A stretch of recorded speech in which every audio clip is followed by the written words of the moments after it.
बिजनौर में गुलदार के बढ़ते हमलों के विरोध में आजाद समाज पार्टी ने कलेक्ट्रेट पर धरना प्रदर्शन किया।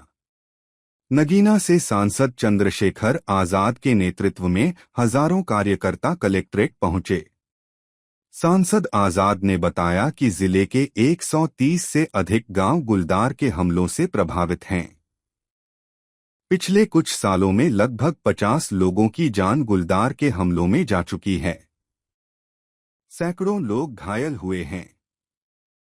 पिछले 15 दिनों में ही 3 लोगों की मौत हुई है, जिनमें 2 बच्चे शामिल हैं। प्रदर्शनकारियों ने गुलदार की समस्या के साथ साथ बाढ़ से हुए नुकसान का मुद्दा भी उठाया। हजारों किसानों की फसलें बर्बाद हो गई हैं। मृतकों के परिवार को मिलने वाले 5 लाख रुपए के मुआवजे को अपर्याप्त बताया गया। सुरक्षा व्यवस्था के मद्देनजर कलेक्ट्रेट परिसर में भारी पुलिस बल तैनात किया गया था। कार्यकर्ताओं ने प्रशासन से इन समस्याओं का तत्काल समाधान करने की मांग की। सांसद आजाद ने कहा कि प्रशासन की लापरवाही के कारण लोगों की जान जा रही है। सांसद ने यह भी कहा कि हम लगातार प्रयास कर रहे हैं। मैं केंद्रीय मंत्री से मिला था। लोकसभा में मैंने मुद्दा उठाया था। मुझे आश्वासन मिला कि काम होगा, लेकिन फिर भी लोगों की जान जा रही है। अब मैं समझता हूं, इस पर चुप्पी साधे रखना उन हत्याओं में बराबर का दोषी बनना है जिसमें गुलदार द्वारा हत्या की जा रही है।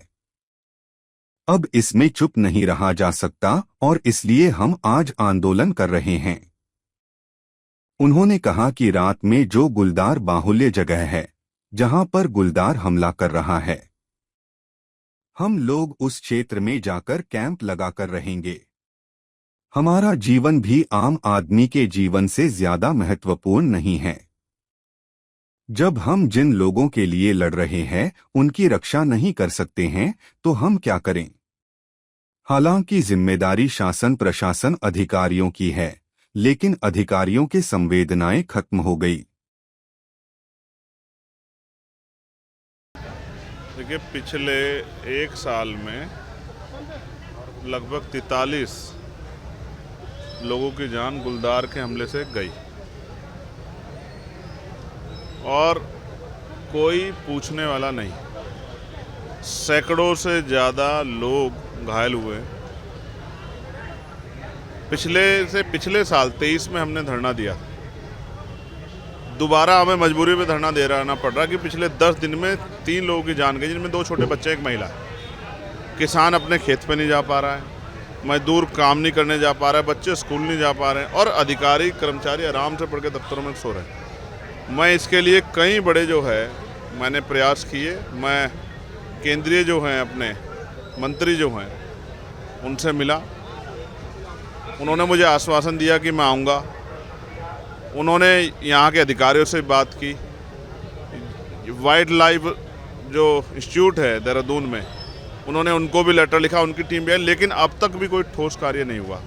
लोगों को मरते हुए देखना मेरी बस की बात नहीं है, इसलिए हम और हमारी पार्टी आज यहाँ आंदोलन कर रही है कि लोगों की जान के साथ जो खिलवाड़ हो रहा है ये बंद। और अगर इस पर कोई ठोस कार्रवाई नहीं होगी तो हम लगातार इस धरने को चलाएंगे। आज हम शाम में उन्हीं गाँव में रुकेंगे जहाँ गुलदार के हमले से ज़्यादा लोग परेशान, जहाँ गुलदार देखा जा रहा है। और अगर कोई भी हादसा होता है उसकी जिम्मेदारी शासन प्रशासन की और सरकार की हो, क्योंकि हमारी जीवन भी इतना ही मूल्य रखती है जितनी आम जनता की। तो आम जनता के जीवन को सुरक्षित रखने के लिए हम लोगों को मैदान में उतरना पड़ रहा है कि जिससे कि आम जनता का जीवन सुरक्षित रहे।